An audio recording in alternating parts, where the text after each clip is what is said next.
Hello friends, स्वागत है आपका अपने YouTube channel Navi with study and enjoy पर। जैसा कि आप सभी देख रहे हैं कि हम बात कर रहे हैं नील पत्र, आधार पत्र या ब्लूप्रिंट की, जिस पर हमने पहले भी चर्चा की है।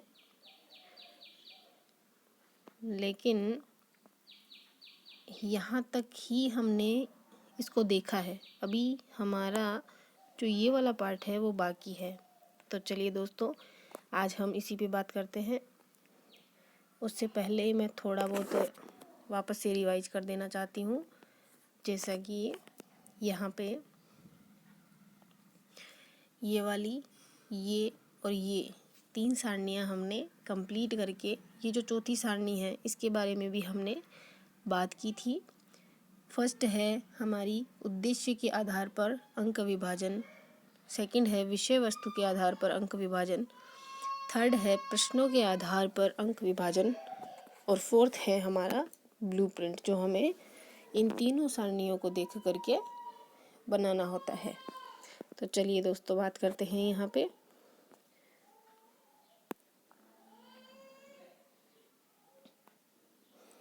हाँ, तो ये जो चौथी सारणी है वो ऊपर की तीनों सारणियों को देख कर बनाई जाती है। यहाँ पे हम ज्ञान, अवबोध, ज्ञान उपयोग, कौशल ये लिख लेते हैं। इधर हमारी चारों इकाइयाँ आ जाती है, और ऊपर जो प्रश्नों की हमने संख्याएं बांट रखी है और जो अंकों का विभाजन कर रखा है, उसी को ही हमें इस टोटल सारणी के अंदर दिखाना होता है, जैसा कि आपको आगे स्क्रीन पर दिखाई दे रहा है। तो देखिए दोस्तों, जैसा कि आप देख रहे हैं, भारत के भौतिक प्रदेश, जो कि मेरी फर्स्ट इकाई है, इसमें हमें ये करना होता है कि जैसे ज्ञान, अवबोध, ज्ञानोपयोग, कौशल, ये हमने 4 बिंदु लिए हैं,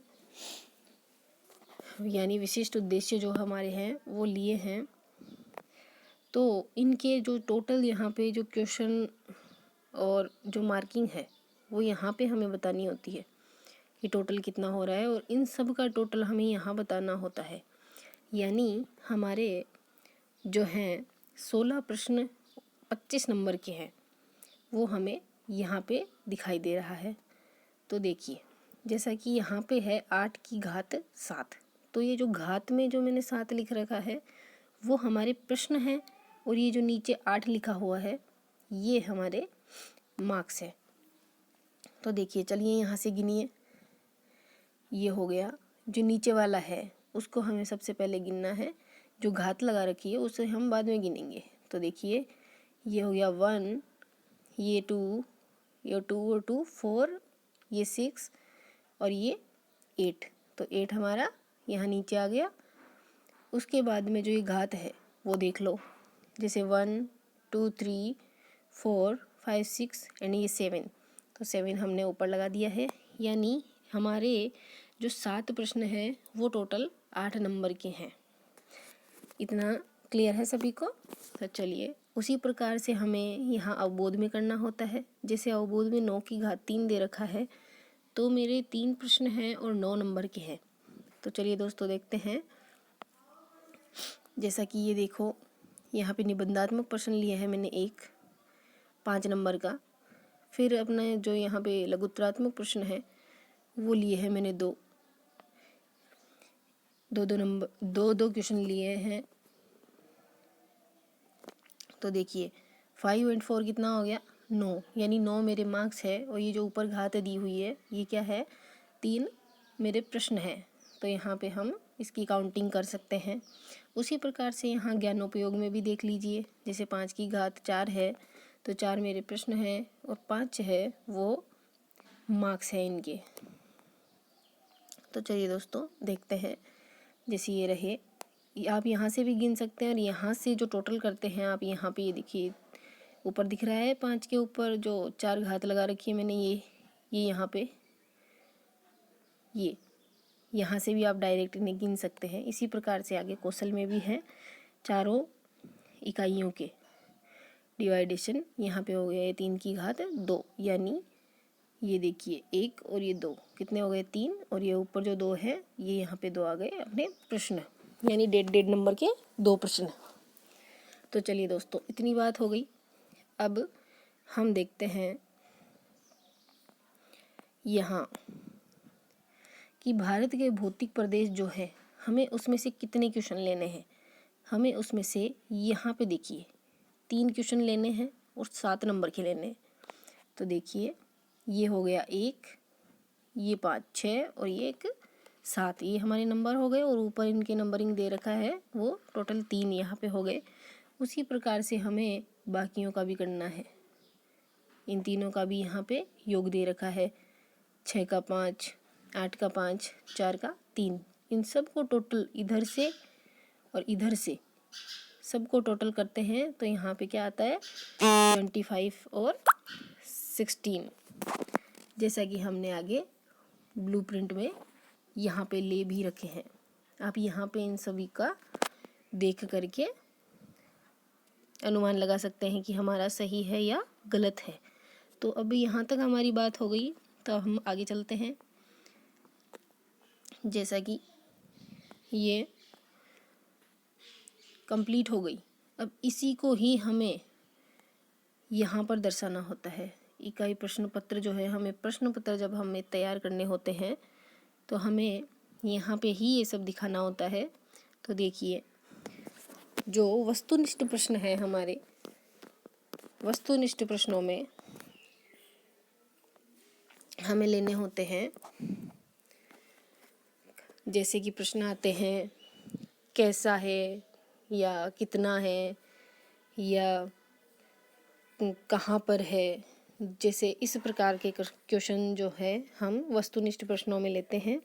और जो ये आपको आगे दिखाई दे रहा है ज्ञान, ज्ञान फिर इसे ज्ञान, यहाँ फिर से ज्ञानोपयोग, तो ये हमें किस प्रकार से लेने होते हैं वो हम इस सारणी के अंदर देखते हैं। इसी सारणी के अकॉर्डिंग हमें यहाँ पे क्वेश्चन लेने होते हैं, और क्वेश्चनों की भाषा भी हमें उसी प्रकार से लेनी होती है। जैसा कि हम लेसन बनाते हैं उसमें जो अपेक्षित व्यवहारगत परिवर्तन में जिन तथ्यों को हम लिखते हैं वही तथ्यों से रिलेटेड हमारे जो यहाँ पे क्वेश्चन है वो आते हैं। तो चलिए दोस्तों, जैसा कि मैंने वस्तुनिष्ठ प्रश्न बना रखे हैं, प्रायद्वीपीय पठार की आकृति है यानी कैसी है, तो इस पे मैंने 4 ऑप्शन दे दिए हैं। इसी प्रकार से मैंने यहाँ पे कुल जो टोटल है वो 5 प्रश्न बना दिए हैं। उसी प्रकार से जैसा कि आपको अगर यहाँ पे देखना है तो यहाँ से देख लीजिए, ऊपर वाली जो सारणी दिख रही है आपको,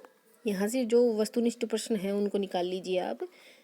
कुल जो वस्तुनिष्ठ प्रश्न है उनकी संख्या है वो 5 ही आएगी, तभी हमारा ये जो ब्लूप्रिंट है वो सही होगा।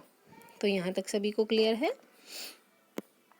चलिए अब देखते हैं हम अतिलघुत्तरात्मक प्रश्न।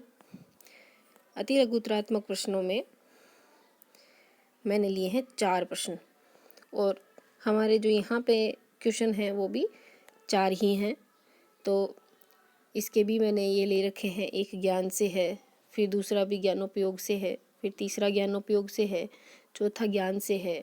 अगर आपको यहाँ ये समझ में नहीं आ रहा है कि ज्ञान और ज्ञानोपयोग ये अवबोध क्या लिख रखा है मैंने, तो चलिए आपको उदाहरण के तौर पे बता देती हूँ कि जैसा हम लिखते हैं विशिष्ट उद्देश्य और उसमें अपेक्षित व्यवहारगत परिवर्तन, उसमें हम लिखते हैं जैसे ज्ञान है तो ज्ञान में हम लिखते हैं कि विद्यार्थी, जैसा कोई भी टॉपिक ले लो, विद्यार्थी अपवाह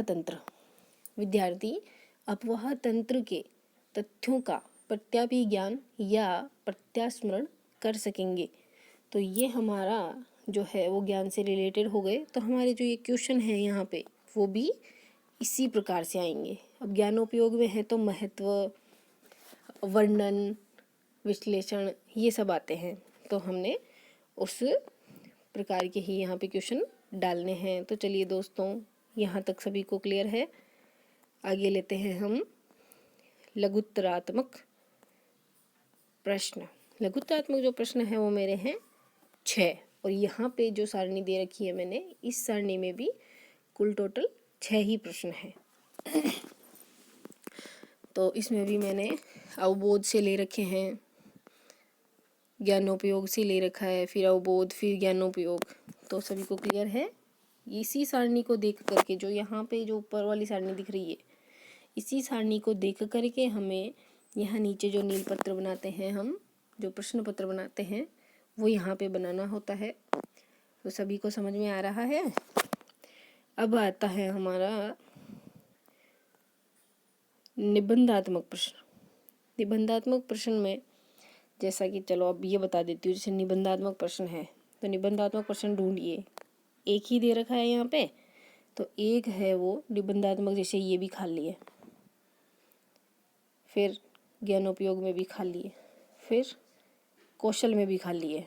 निबंधात्मक प्रश्न एक भी नहीं है। अब हमारे यहाँ पे एक ही प्रश्न है और वो 5 नंबर का है। तो हम यहाँ देखते हैं, इस वाली लाइन में कहीं दिखाई दे रहा आपको? ये देखिए ऊपर, भारत के भौतिक प्रदेशों से रिलेटेड है, 5 नंबर का एक क्वेश्चन। तो चलिए देखते हैं। ये आ गया सिंधु नदी का वर्णन कीजिए, और आगे मैंने लिख रखा है अवबोध। तो यहाँ ऊपर भी देख लीजिए आप, अवबोध है। यहाँ तक सभी को क्लियर है? सभी को समझ में आ रहा है? चलिए दोस्तों, तो ये हमारा जो टॉपिक है ये यहीं पे कंप्लीट होता है। अगर समझ नहीं आए तो आप कमेंट बॉक्स में कमेंट करके हमसे क्वेश्चन कर सकते हैं। एंड हमारा वीडियो पसंद आए तो इसे लाइक, शेयर एंड सब्सक्राइब ज़रूर करें। Thank you.